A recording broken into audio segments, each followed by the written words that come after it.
Chceš sa ponoriť do sveta IT, ale nevieš, kde začať? Tento kurz ti pomôže pochopiť, čo všetko ti svet technológií môže ponúknuť. Volám sa Jakub Jahič, mám za sebou dlhoročnú kariéru v IT a v tomto kurze ti pomôžem postaviť pevné základy pre úspešný štart v tejto oblasti. Spoločne sa pozrieme na to, ako IT ovplyvňuje každodenný život a čo všetko sa skrýva za technológiami, ktoré používame.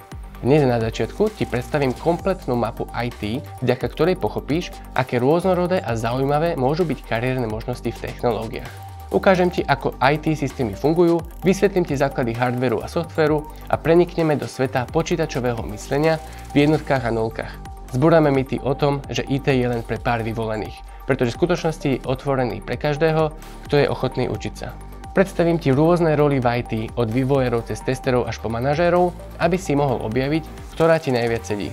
A čo viac, naučíš sa základy programovania a vyskúšaš si vytvoriť svoj prvý projekt, aby si všetko otestoval na vlastnej koži. Ukážeme si aj, ako umelá inteligencia a nové technológie menia svet IT a aké zručnosti budú v budúcnosti kľúčové. Na záver dostaneš praktické tipy na začiatok kariéry, od písania životopisu až po úspešné zvládnutie pohovoru. Tento kurz je pre každého, kto chce objaviť svet IT alebo lepšie pochopiť technológie.